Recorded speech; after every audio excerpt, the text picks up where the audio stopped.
네, 두 번째 시간 들어갑니다. 두 번째 시간은 페이지 8페이지 갑니다. 페이지 8페이지. 첫 시간에 우리 용어 이 중개업을 공부했죠. 중개업. 두 번째 시간에는 중개 들어갑니다. 8페이지 중개. 중요한 내용이 많이 들어 있습니다. 당연히. 자, 이번에는 중개라는 용어를 시작합시다. 중개는 이렇게 시작합니다. 법의 제3조에 중개 대상물이 있는데 법의 3조에 정해진 중개 대상물에 대하여 이렇게 시작해요. 대표적으로 토지나 건축물이 있겠죠. 중개 대상물에 대하여 누구 간에 거래 당사자 간에 자 뭐가 이루어지도록 매매나 또 교환이나 또 임대차 그런데 당사자 간에 이루어지는 건 매매견 임대차로 한정되는 건 아니니까 그 밖에 뭐 지상권이나 전세권이나 저당권 이런 것도 있으니까 뭐라고 표현했어요? 그렇죠. 그 밖의 다른 권리의 득실 변경에 관한 행위를 이 모두를 알선하는 것 이렇게 정의를 했습니다. 용어의 정의입니다. 자, 앞부분은 일단 중개라는 용어의 정의 이 문장 자체를 한번 이해를 해보자고요. 첫 번째 자 중개 대상물은 뭐냐 맨 밑에 양거를 1번에 적어드렸습니다. 중개 대상물은 법이 3조에 있는데 첫 번째는 뭡니까? 토지. 첫 번째는 토지. 두 번째는 건축물. 그 밖의 토지의 정착물 이렇게 돼 있고 나머지는 오른쪽에 대통령령으로 정한다 이렇게 돼 있는데 대통령령에 가보니까 임목이 있고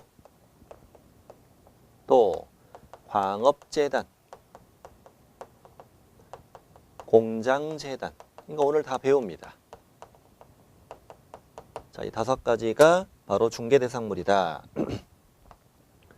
법과 시행령에 5가지가 정해져 있다. 이 5가지가 법의 3조에 정해진 중개대상물이 되겠습니다.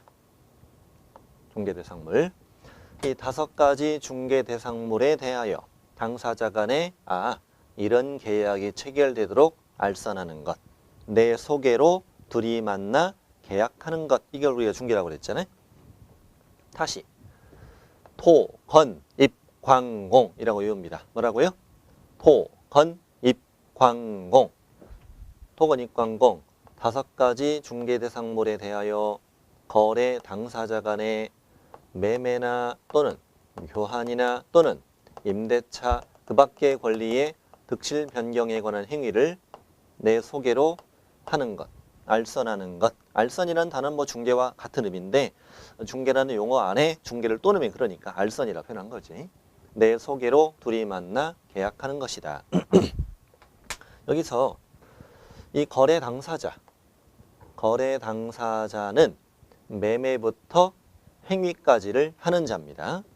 거래 당사자는 매매부터 행위까지를 하는 자고 이자는 주로 개공일 텐데 개공은 이 행위를 알선하는 개공이 이 행위를 알선하는 거죠. 그럼 이 당사자가 하는 행위, 매매부터 행위까지를 한번 살펴보면 여기 그 밖에란 단어는 어떤 때 쓰는 단어냐? 오이, 당근, 호박, 그 밖의 뭐 채소, 새우깡, 고래밥, 치토스, 그 밖의 까까 이럴 때 쓰는 말이죠. 그렇죠. 그러니 결국 거래 당사자는 뭘 한다? 그렇습니다. 권리의 득실 변경에 관한 행위를 하는 것이다. 소유권의 득실 변경에 관한 행위입니다. 매매와 교환은 임차권의 득실 변경에 관한 행위입니다. 임대차는 이거 말고 소유권, 임차권의 득실 변경에 관한 행위 말고 그 밖에 나머지 권리 득실 변경에 관한 행위 모두를 알선하는 것이 중개이니까 결국 거래 당사자는 뭘 한다? 권리의 득실 변경에 관한 행위를 한다. 그러니 매매, 교환, 임대차는 예를 든 거예요. 예를 든 거고 이거는 빠져도 이 문장에서 빠져도 이 문장은 성립이 됩니다. 그러니까 지금 뭐 하는 거 있냐면 8페이지 보세요. 8페이지 보면은 왼쪽에 가운데 보면 실전 지문 연습이 있어요. 실전 지문 연습. 자, 중개라는 용어에 대해서 두 개의 지문이 들어있습니다. 풀어볼게요. 첫 번째, 중개란 중개 대상물에 대하여 거래 당사자 간의 권리의 득실 변경에 관한 행위를 알선하는 것을 말한다. OX? 오라고. 자, 매매, 교환, 임대차는 예를 든 거라고. 뭐에 예를 들었다고요?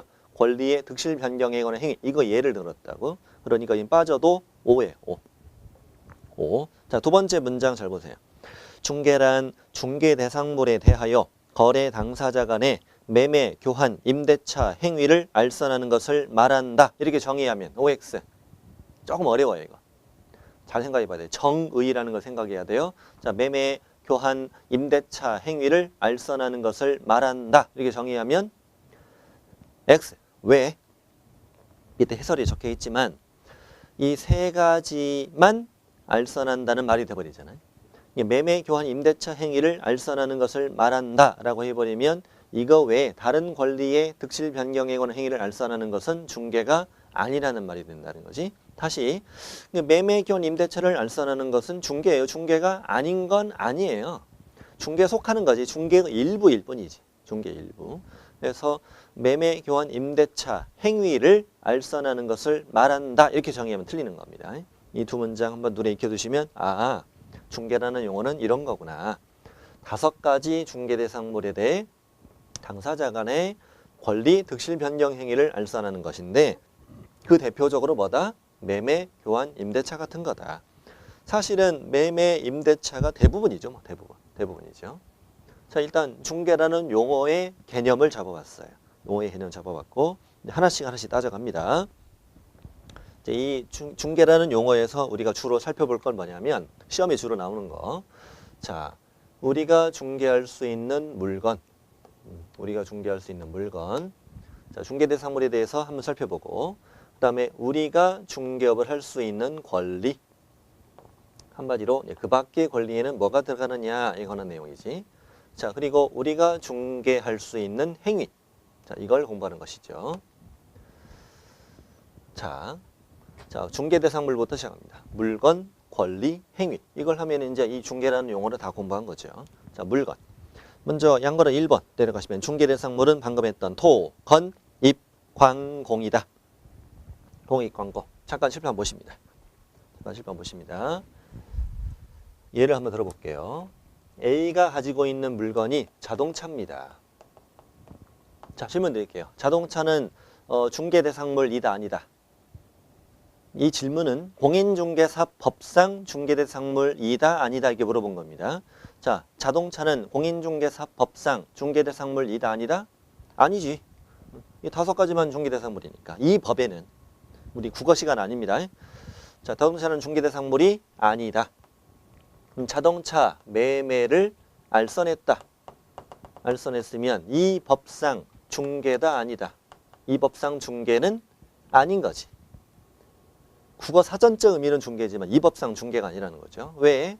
중개는 이 5가지 물건에 대해 당사자 간의 계약 체계를 알선하는 것이라고 정의했으니까 중개 대상물이 아닌 걸 대상으로 계약 체계를 알선하면 중개가 아닌 거지. 자, 그러면 이것이 갖는 의미는 뭐냐 이거야. 이것이 갖는 의미. 이걸 왜 하냐고 지금. 어쩌라고. 자, 그런 얘기입니다. 다시 자동차는 뭐가 아니다? 중개 대상물 아니다. 그러면 자동차 매매를 알선했으면 뭐가 아니다?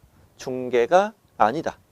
자, 그러면 중개가 아니면 보수받고 중업으로 해도 뭐가 아니다? 중개업이 아니다. 중개업이 아니기 때문에 꼭 증 따서 등록해야만 할 수 있는 것은 아니다. 이런 뜻이지. 자동차의 중개업을 하기 위해 공인중개사 자격증을 따서 등록을 해야 되는 건 아니란 뜻이라고. 그런 뜻이에요. 만약에 대통령이 요즘에 대통령 많이 힘들잖아요. 네, 빨리 물러나셔야 할 텐데. 자, 대통령 많이 힘든데 우리 개공들한테 선물을 주겠다. 네, 점수 따기 위해서. 자동차를 너희들에게 주겠다. 그리고 자동차를 여기다가 넣어버렸어. 만약에. 자동차를 넣어버리면 이게 중개대상물이 된다면 어떤 문제가 발생하죠? 그렇죠. 앞으로 자동차에 대해서 뭘 하고 싶으면 중개업을 하고 싶으면 공인중개사 자격증을 따서 등록을 해야 한다는 문제가 발생한다는 거지. 그러니까 준다 안 준다? 안 줘. 주변에 좋지만 안 준다고. 안 준대요. 뭐 다른 선물도 줄까? 항공기. 어때? 항공기. 줘도 못해? 줘도 못해.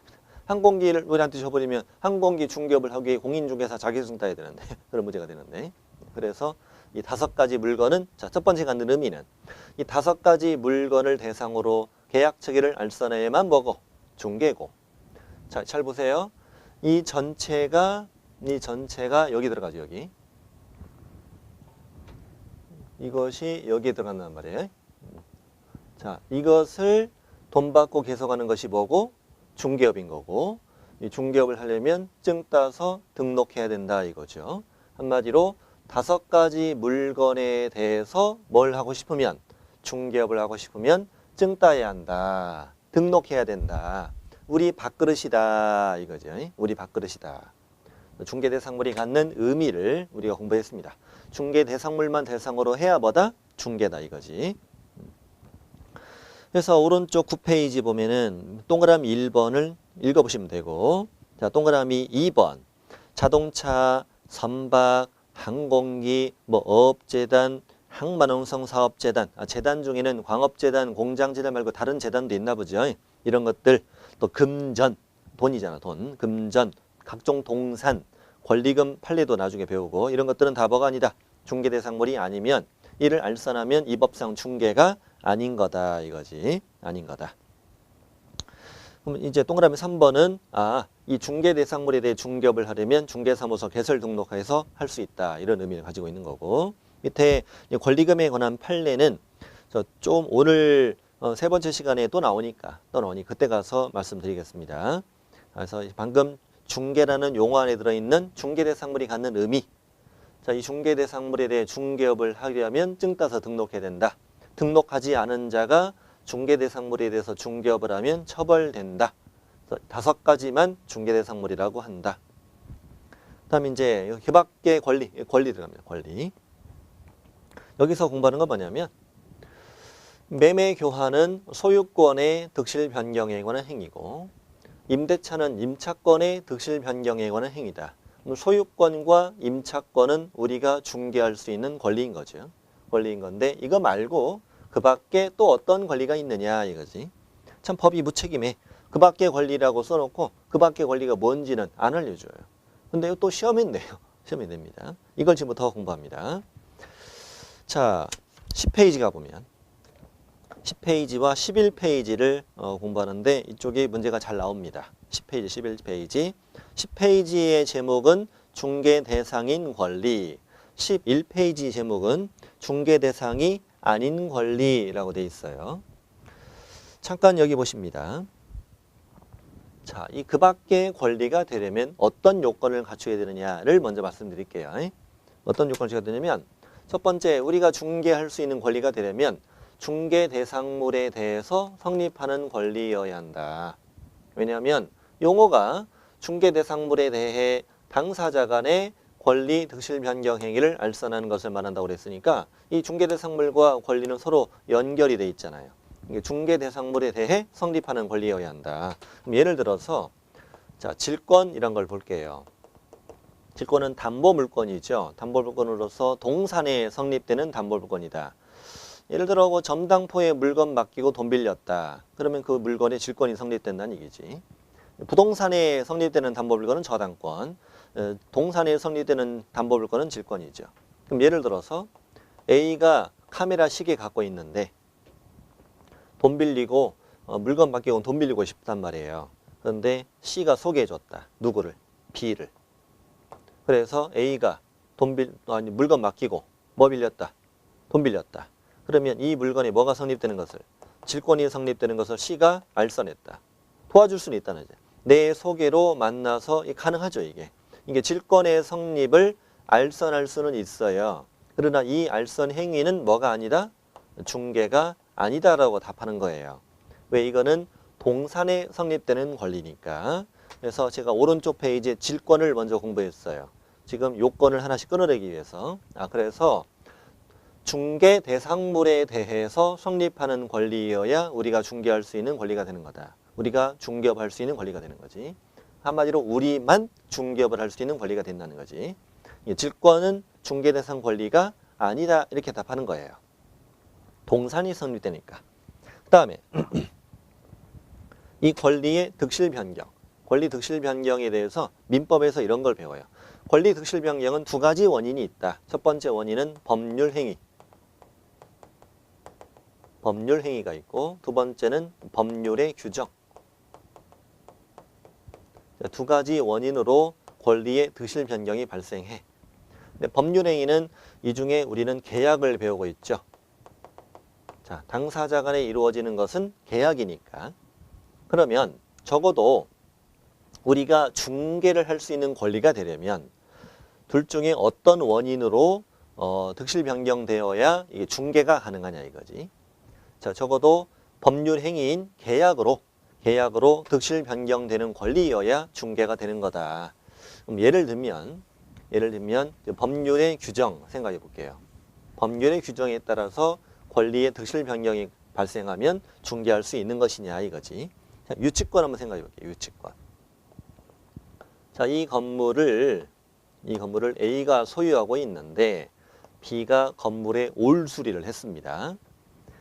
자, 그러면 공사대금 채권이 발생한 거죠. 채권의 변제기가 되었습니다. 근데 A가 주지 않습니다. 그래서 B가 이 목적물을 뭐 했습니다? 점유했습니다. 그랬더니 B에게 뭐가 발생한다? 그렇죠. 유치권이라는 권리가 성립된다. 제가 아까 첫 시간에 서두에 말씀드렸잖아요. 뒷부분에 있는 거를 끄집어다가 할 수도 있다 오늘. 네. 그리고 특히 이 유치권 같은 경우는 민법에서 배운 건데, 그래서 공인중개사를 처음 공부하시는 분은 이해가 안 되는 부분이 생길 수 있다. 이번 시간에는 민법적인 내용이 많이 나오니까. 그래서 이거는 다른 과목에 도움이 필요하다. 이번 시간에 잘 이해가 안 되면 그냥 지나가고 다른 과목 끝까지 쭉 공부하고 다시 이쪽으로 공부하시면 쑥쑥쑥 잘 이해가 됩니다. 자, 다시 공사대금 채권이 발생하고 목적물을 뭐하면 점유했더니 유치권이 성립되더라. 그냥 자동으로 성립된 거예요. 자, 둘이 만나서 계약했어요? 아니. 만나줘요? 연락처는 알아요? 모르죠. 자, 그래서 어쨌거나 이렇게 둘이 만나 계약하지 않아도 자동으로 유치권이 발생한다. 뭐에 따라? 법률의 규정에 따라 권리가 생겼다. 그럼 당연히 유치권이 성립되는 것은 중개할 수 있다 없다? 없지. 내 소개로 둘이 만나서 계약한 게 아니니까 유치권의 성립은 중개할 수는 없는 것이다. 이런 것처럼 법률의 규정에 따라 권리가 발생한다면 이것은 중개할 수 있다 없다? 없는 것이다. 적어도 둘이 만나서 뭘 해야? 계약, 법률 행위인 계약으로 득실 변경되는 권리여야 뭐가 가능하다? 중개가 되는 것이다 이거지. 자, 두 가지 요건을 방금 공부한 거예요. 두 가지. 첫 번째는 뭐에 성립하는 권리일 것? 중개 대상물에 대해 성립하는 권리일 것. 대표적으로 토지나 건축물에 대해 성립하는 권리일 것. 그리고 이 권리의 득실 변경은 원인이 뭐일 것? 계약일 것. 내 소개로 둘이 만나 계약해서 생기는 권리여야 중개가 되는 것이라는 거지. 자, 그럼 이제 왼쪽으로 옵니다. 10페이지로 와서 조금 딱딱합니다. 이쪽 파트가. 자, 첫 번째 소유권. 좋아. 다음에 용의물권 갑니다. 용의물권은 세 가지. 지상권, 지역권, 전세권. 자, 지상권과 지역권은 토지에 성립되는 권리지. 또 전세권은 토지나 건축물에 성립되는 권리다. 자, 그렇다면 이 세 가지는 전부 다 중개대상물에 대해 성립하는 권리 맞네. 그 다음 이 세 가지 권리는 그 득실 변경의 원인이 계약이다, 법률의 규정이다. 뭐예요? 계약이죠.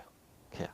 아니, 둘이 만나서 눈빛만 주고받으면 권리가 생기냐고. 아니죠. 땅 주인하고 나하고 만나서 지상권 설정 계약, 지역권 설정 계약, 또 전세권 설정 계약에서 권리가 발생하는 거지.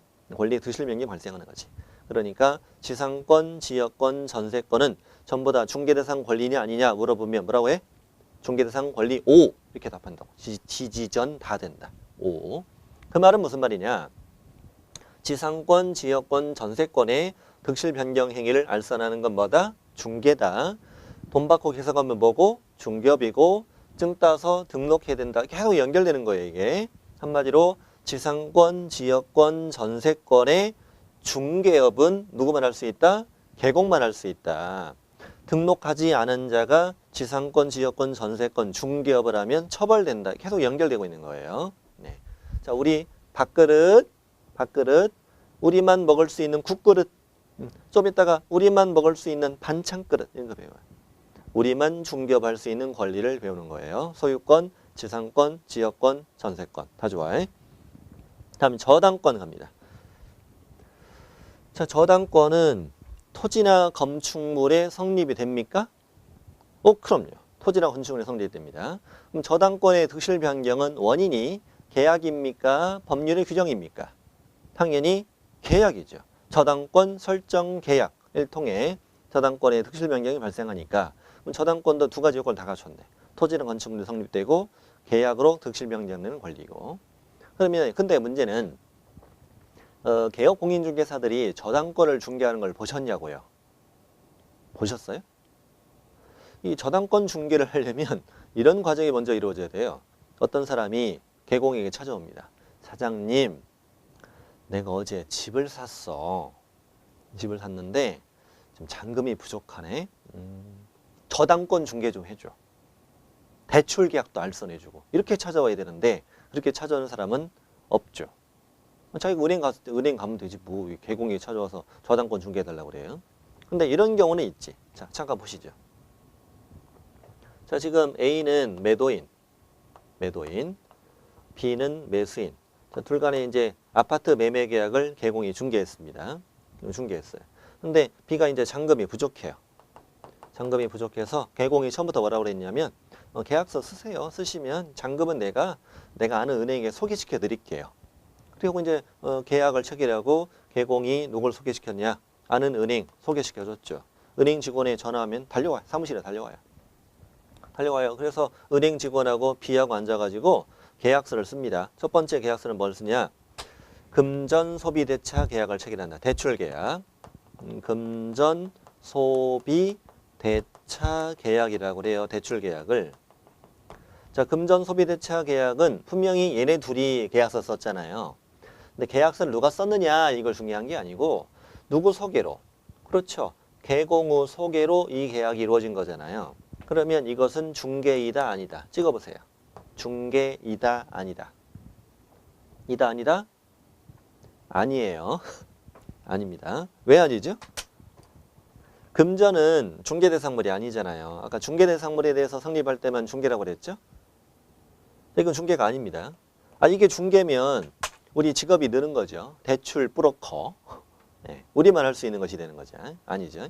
금전 소비대차 계약을 알선하는 건 중개가 아니다. 중개가 아니라는 건 못한다는 말이 아니에요. 공인중개사법상 그 중개가 아니라는 얘기지.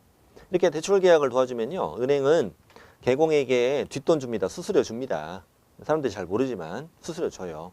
이것은 당연히 중개보수, 복비 이걸 적용하는 게 아니죠. 중개가 아니니까. 근데 이게 대출 계약만 하는 게 아니라 얘가 취득한 부동산에 대해서 뭐까지 해요? 그렇죠. 저당권을 설정하는 계약서도 같이 쓰잖아요. 같이 쓴단 말이에요. 그럼 저당권 설정 계약을 도와준 것도 누구예요? 개공이 도와준 거죠. 도와준 거예요. 그러면 이만큼은 뭐다? 이만큼은 중개인 거예요. 중개. 이론적으로 중개인 거예요. 그렇지만 이 B에게 내가 저당권 설정 계약을 도와줬으니까 나한테 복비 또 줘. 이렇게는 안 해요. 받을 수도 없어요. 사실은 이거는. 왜냐하면 이건 B가 스스로도 할 수 있는 일이죠. 은행에 찾아가서. 대출 받을 수 있는 거잖아요. 저당권 설정도 하는 거고. 이거는 이제 은행으로부터 이제 수수료 좀 받기 위해서 개공이 해준 거고 서비스로 해준 거고요. 내가 그리 먼저 해준다고 그랬잖아요. 얘가 부탁한 것도 아니고.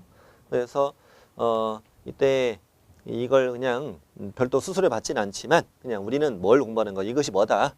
중개다. 저당권도 중개할 수 있는 권리다. 그런데 이제 90년대 중반에 이런 사건이 있었단 말이에요. 이 저당권 관련해서. 자, 이 자는 개공이 아닌 자예요. 진짜 대출 브로커예요. 광고해요. 돈 빌려줄게요. 그럼 찾아오죠. 돈 빌려주세요. 의뢰받았죠. 그리고 사채업자 A 돈을 빌려줍니다. 한마디로 뭘 도와준다? 금전 소비대차 계약. 이거를 알선해 줍니다.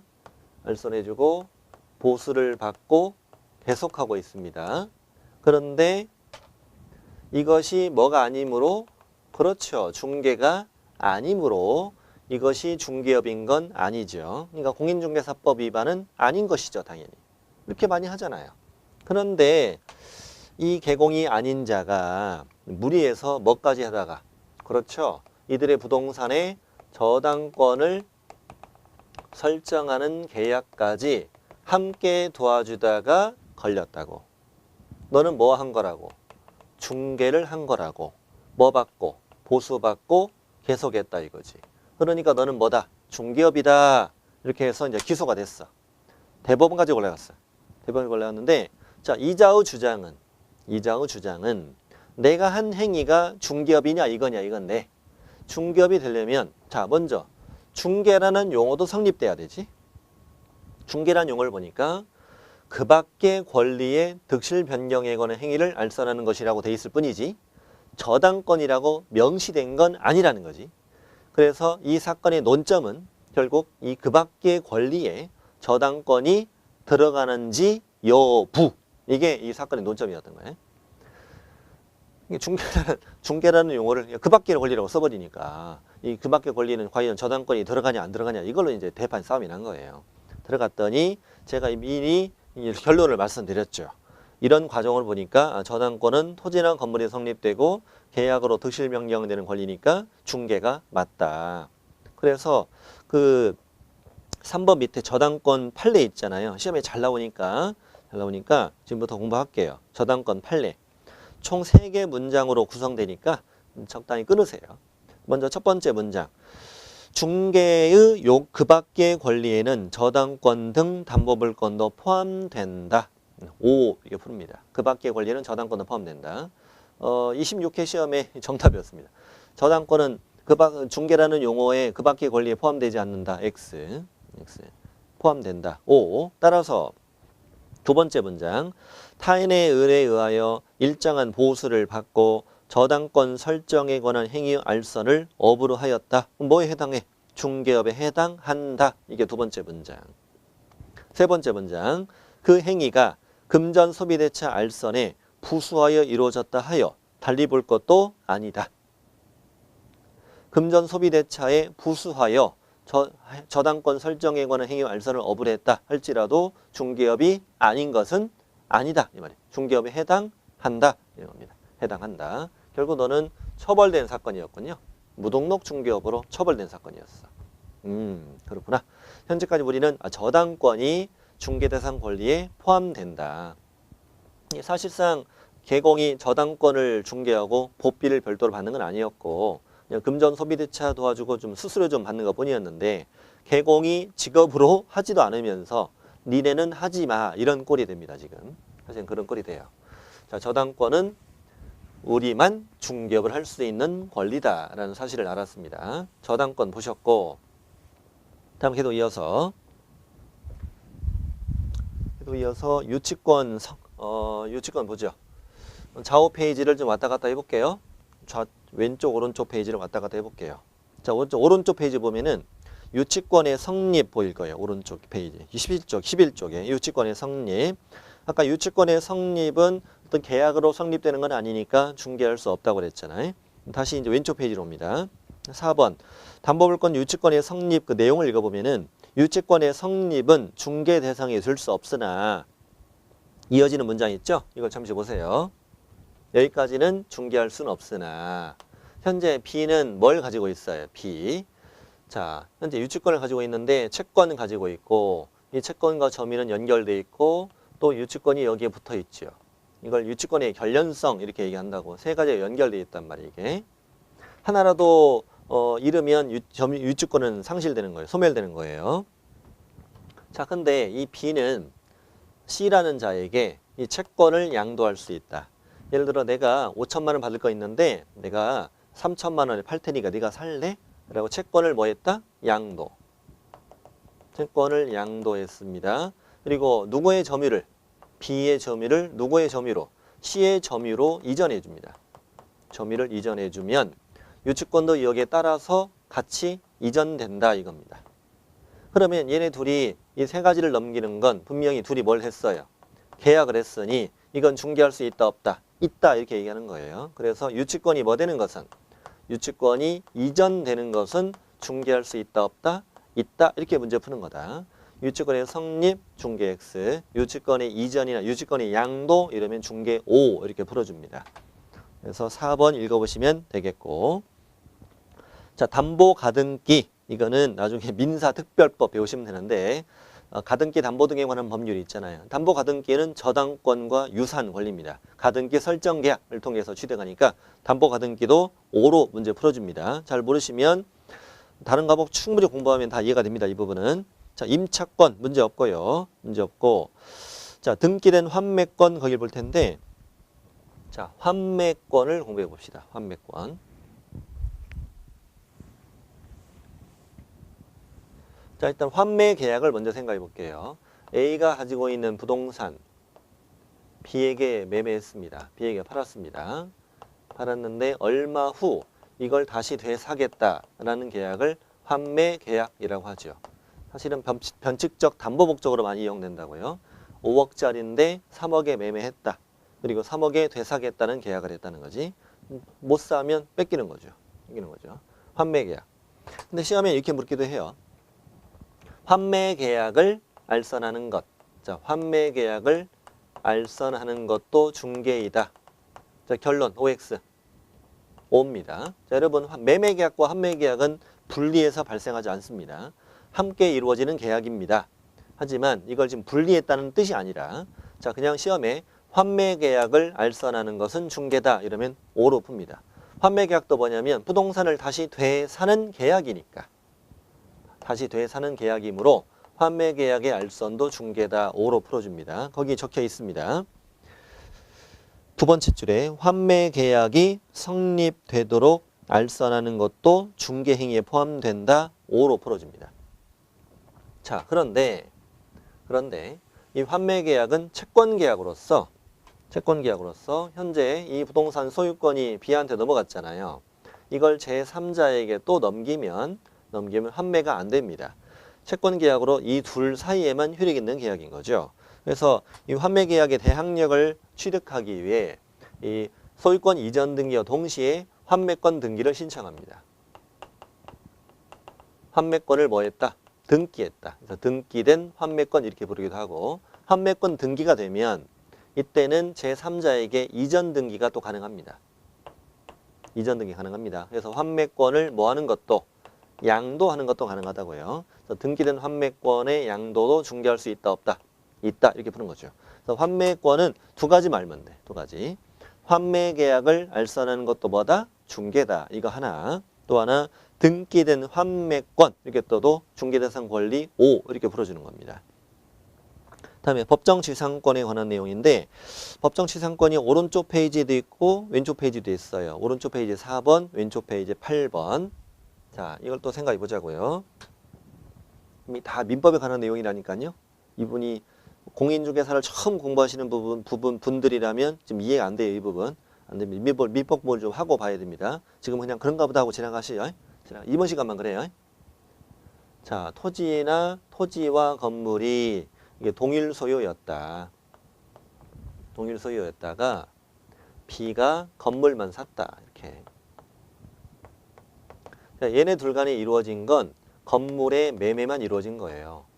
건물의 매매만 이루어졌는데 B는 건물의 소유권을 취득함과 동시에 뭘 취득한다? 법정지상권이라는 걸 취득한다. 본래 지상권은 등기해서 취득하는 거죠. 계약해서 등기해 취득하는 건데, 그러니까 지금 A, B 간에 지상권 설정 계약을 해도 되지만 별도 지상권 설정 계약을 하지 않아도 건물만 취득해도 뭐도 같이 취득한다? 법률의 규정에 따라 지상권도 함께 취득한다는 얘기지. 근데 건물의 매매를 알선하는 건 중개겠지만 법정지상권은 따로 중개한 게 아니죠. 어떤 계약을 통해 성립한 것이 아니니까. 그래서 법정지상권이 뭐 되는 것은, 성립되는 것은 우리가 중개할 수는 없다 이거지. 그냥 간단하게요. 법정 들어가고 성립 들어가면 중개가 안 되는 거예요. 법률의 규정에 따라 발생한다는 얘기니까. 법률의 규정에 따라 발생하는 것은 중개가 안 되는 거예요. 계약이 아니니까요. 법정지상권의 성립, 중개 X로 풀어줍니다. 잘 나옵니다. 그러면 법정지상권이 양도가 왼쪽 페이지 나오는데, 자, 이걸 먼저 생각해 볼게요. 현재 B라는 자는 건물의 소유권을 가지고 있고 지상권을 등기해서 가지고 있다고 먼저 생각해 볼게요. 지상권을 등기해서 가지고 있습니다. 그럼 C라는 자에게 건물만 팔거나 또는 지상권만 팔거나 이렇게 하나만 파는 것도 가능할까? 하나만 파는 것도 가능하냐? 가능하다. 민법 판례가 있습니다. 지상권도 하나의 독립된 물건입니다. 건물의 소유에 부속되는 종속적 권리가 아니고 이것도 하나의 독립된 물건이기 때문에 지상권만 양도하는 것도 가능한 것입니다. 그럼 예를 들어서 지금 C에게는 뭐만 넘어갔다? C에게는 지상권만 넘어갔다. 자, 건물의 소유자는 누구다? B고, 건물의 소유자는 B고, 토지 소유자는 A라는 거죠. 이런 관계도 가능하다는 거죠. 토지는 A 거, 건물 소유권은 B, 그다음 지상권자는 C. 이 가능하다는 거지. 근데 문제는 건물의 소유자는 이제 토지를 사용할 권리가 없다. 권리가 없으므로 지상권자로부터 거꾸로 임대를 받을 수도 있다. 이게 논리적으로 가능하거든요. 그래서 어쨌거나 민법에 나온 얘기고 지상권만 양도하는 것도 가능하다라는 것은 법정 지상권만 뭐하는 것도 양도하는 것도 가능하다. 아직 등기가 안 되어 있을 뿐인 거지. 이것도 하나의 지상권이니까 법정 지상권만 양도하는 것도 가능하니 이거는 중개가 가능하다라고 문제를 푸는 거다 이거야. 여러분 잘 이해 안 되실까 봐 걱정됩니다. 근데 걱정하지 마시고 공인중개사를 처음 공부하시는 분이라면 이분이 이해가 안 되면 민법을 공부하고 나면 쉽게 이해가 되는 파트다. 이 파트가 그렇다고 그냥. 네. 지금은 그런 거보다 하십시오. 법정지상권의 성립 X, 법정지상권 양도 O. 그럼 우리 왼쪽 페이지는 다 해결한 거죠. 자, 오른쪽 페이지에 좀 더 해결할 게 있어요. 점유권이라는 권리. 점유권은 점이라는 사실로 취득하는 거지 어떤 계약으로 취득하는 게 아니다. 점유권은 중개대상 권리 X. 질권 X였고 유치권 성립 X. 법정지상권 성립 X. 자, 법정저당권 성립도 X입니다. 법정저당권은 밑에 민법의 649조에 나오는 말이고요. 자, 법정저당권을 간략히 말씀드리면 A는 토지 소유자. 자, B가 토지를 임차하여 건물을 소유하고 있다. 근데 몇 년간의 연체 차임, 2년간의 토지 연체 차임이 발생하면, 연체된 차임이 발생하면은 토지 소유자는 이 건물에 대해서 압류할 수 있다. 법원에 압류 등기를 신청해서 압류가 됐다. 그럼 이 압류를 뭘로 본다? 저당권이 성립된 것으로 본다. 라는 조문입니다. 법정 저당권. 그럼 현재 저당권은 원래는 계약으로 성립되는 건데 이 저당권의 설정 계약을 둘이 한 게 아니죠. 자동으로 저당권이 만들어졌죠. 그러니 법정 저당권 성립 X. 3번, 4번, 5번에 공통점이 있잖아요. 다 법정 성립 이거 들어가면 다 중개 X입니다. 분묘 기지권은 팔 수 없습니다. 팔 수 없는 권리이기 때문에 X. 광업권을 가끔 시험에 내는 이유가 광업재단. 여기 우리 광업재단은 중개대상물이잖아요. 광업재단 안에 광업권이 들어있는데 광업권은 광물을 채굴할 권리로 국가가 권리를 부여하고 이건 양도가 안 되는 권리예요. 안 되는 권리다. 이렇게 해서 뒷장 넘기시면 12쪽에 해보니까 표가 정리되어 있어요.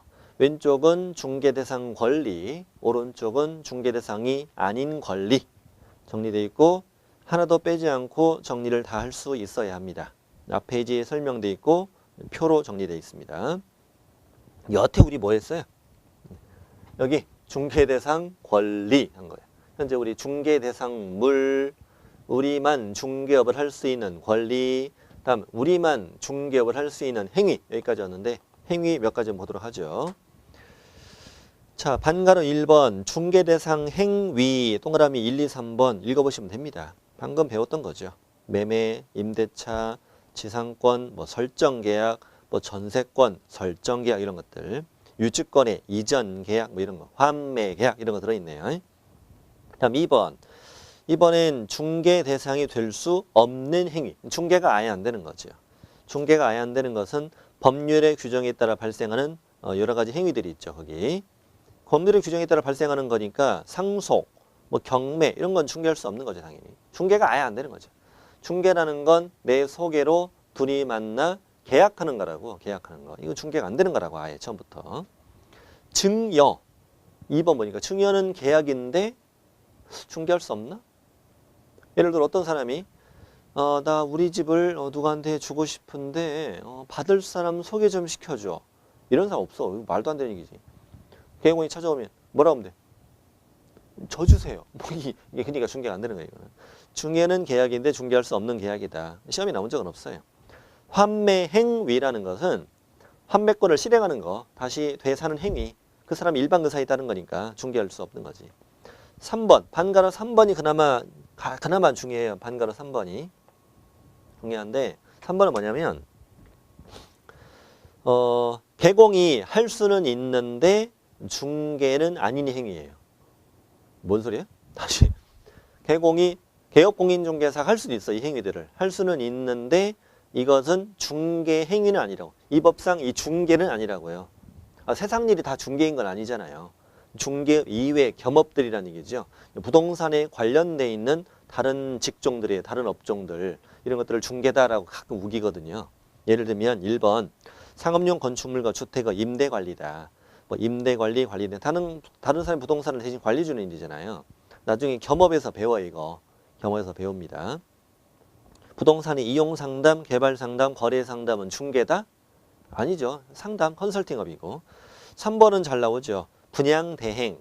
분양대행은 중개행위다 아니다? 아니다. 중개가 아니다. 중요합니다. 판례도 있고. 나중에 또 나오니까 지금 읽고만 가볼게요. 판례도 뭐라고 돼 있어요? 분양대행은 뭐와 구별된다? 중개와는 구별되는 업무이다. 그러니 개업공인중개사가 분양대행과 관련하여 금원을 받았다. 이것은 이 법에 의하여 초과수수가 금지되는 금원이 아니다. 이게 무슨 말이냐면 중개보수가 적용되지 않는다는 뜻이에요. 여러분 당연히 중개를 하게 되면 우리는 뭘 받아요? 중개보수를 받지요. 중개보수는 법에 정해진 금액이 있지요. 그러니 중개보수를 초과해 받으면 안 될 것이며 초과해서 받게 된다면 처벌되거든요. 1년 이하 징역 또는 1,000만 원 이하 벌금으로 처벌이 돼요. 근데 현재 이 사건은 개공이 중개보수를 초과해 받은 것이 아니냐라고 기소가 된 사건이에요. 그런데 위반이다 아니다? 아니다. 왜? 이건 중개가 아니니까. 분양대행은 중개가 아니니까 이 말이에요. 그래서 시험에도 이렇게 물어봐요. 개업공인중개사가 주택의 분양을 대행하고 중개보수를 초과해 받은 행위는 처벌 대상이 된다. X. 처벌 대상이 아니다. 중개가 아니니까. 오른쪽에 동그라미 4번은 아직 우리가 배울 수 있는 단계가 아니에요. 아직 별로 중요한 건 아니고요. 다음에 심화이론 할 때 오른쪽 4번은 다루게 될 거예요. 자, 이렇게 해서 우리는 어디까지 왔느냐. 드디어 중개라는 용어를 다 공부했어요. 힘들었네. 자, 중개대상물 배웠고 우리가 중개할 수 있는 권리인 거 아닌 거 했고 그다음에 우리가 중개할 수 있는 행위인 거 아닌 거 또 중개와는 구별되는 업무 이런 걸 하신 거예요. 하신 거고 중개는 다 했어요. 다 했는데 13쪽에 조금만 더 보충하면은 중개 행위의 성격이라고 적혀 있죠. 중개의 성격.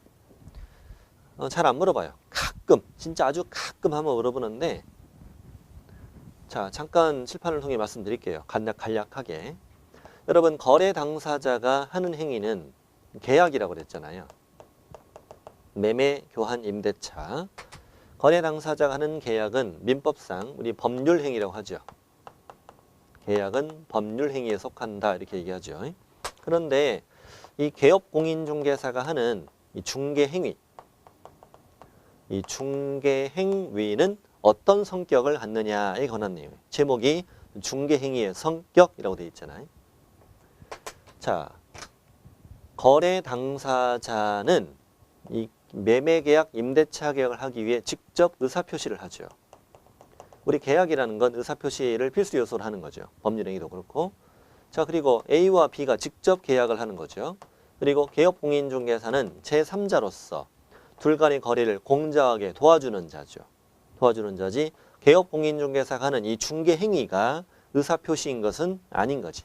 그러니까 이 개공이 하는 이 중개행위는 뭐라고 표현하느냐? 사실행위다라고 표현한다. 자, 다시 정리합니다. 당사자 간에 이루어지는 계약은 무슨 행위고? 법률 행위고, 개공이 하는 이 중개 행위는 무슨 행위다? 사실행위다 라고 답하시는 거예요. 뭐 확인 설명하고 집도 보여주고 상담도 하고 이런 행위들을 말하는 거죠. 이런 행위는 사실행위라고 표현합니다. 밑에 판례 보면은 첫 줄하고 두 번째 줄만 익혀두시면 돼요. 중개 행위는 당사자 사이의 매매 등 법률 행위가 용이하게 성립할 수 있도록 조력하고 추선하는 사실행위를 할 것이다. 당사자는 매매 등 법률 행위를 하고 이것이 성립되도록 도와주는 개공의 중개 행위는 무슨 행위다? 사실행위다. 그 말만 돼 그냥. 당사자 간의 행위는 법률 행위, 중개 행위는 뭐? 사실행위. 이 말만 됩니다. 밑에 독자적 행위는 별로 중요하지 않아요. 지나가시고 다음 페이지 보면은 상행위. 자, 이게 이번 시간 마지막입니다. 상행위. 그럼 읽어볼게요. 중개 행위는 영리를 목적으로 하는 행위이므로 상법상 상행위에 속한다. 그렇지. 우리가 흔히 상행위 이렇게 얘기하면 물건을 사고 파는 걸로만 생각하잖아요. 아니에요. 사고 파는 것뿐만 아니라 영리를 목적으로 하는 일련의 활동들은 다 상행위로 상법에 정해져 있고 상법에는 상행위가 10가지가 넘게 있어요. 10가지 넘게 있는데 그러므로 이 중개 행위도 결국 영리를 목적으로 하는 활동이므로 상행위에 속한다. 그리고 개공은 상인의 지위에 있다. 이런 점들이 바로 상법을 보충 적용하는 부분이에요. 우리 첫 시간에 이 공인중개사법은 상법에 대한 특별법이라고 그랬잖아요. 그리고 밑에 판례 읽어보고 마치죠. 부동산 중개 업무는 상법 제46조 제11호에서 정하고 있는 중개에 관한 행위로서 기본적 상행위에 해당하고 이렇게 돼 있죠. 그 정도까지 말면 되는데 상법의 46조가 제목이 상행위라고요. 상행위는 아까 10가지가 넘게 있다고 그랬죠. 11번째로 규정된 것이 중개에 관한 행위라고 써 있다고요. 상법의 46조 제목은 상행위 1, 2, 3, 4, 5, 6, 7, 8, 9 쭉 가다가 11 이 중개에 관한 행위라고 적혀 있다고. 이 중개에 관한 행위도 상법상 뭐다? 상행위라고. 그러니까 부동산 중개 업무도 상행위다 이거죠. 상법을 보충 적용해야 된다는 얘기죠. 자, 그 다음 밑에 양간 5번은 시험이 안 나옵니다. 안 나오니까 참고만 하세요. 참고만 하시고 이런 거 시험에 내지는 않습니다. 참고만 하시고요. 여기서 방금 우리는 이 두 번째 시간에 뭘 공부하셨다? 중개라는 용어 가지고 지지고 볶고 다 한 거예요.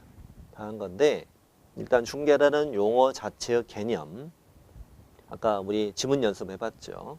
그 다음에 중개할 수 있는 물건, 우리만 중개업을 할 수 있는 물건, 우리만 중개업을 할 수 있는 권리, 중개할 수 있는 권리, 중개할 수 없는 권리, 그 다음에 우리만 중개업을 할 수 있는 행위, 중개와 구별되는 행위 뭐 이런 것도 있었고 그리고 이번 시간에는 이제 민법에 관한 내용이 좀 많이 나와서 지금 이해가 안 되는 부분들은 민법을 공부하시고 나면 쉽게 해결되는 부분이다. 여러분 걱정하지 마세요. 걱정하지 마세요. 우리 다 해낼 수 있습니다. 해낼 수 있고 이제 세 번째 시간에 우리 만나서 할 일이 어디냐면 나머지 용어 공부하는 거예요. 현재 우리 총칙에서 용어 중개업하고 중개 두 가지 공부한 거예요. 17페이지 나머지 용어 4가지 공부하고 그다음에 중개 대상물로 쭉 이어지는 과정이 이어집니다. 세 번 시간에 또 뵙겠습니다.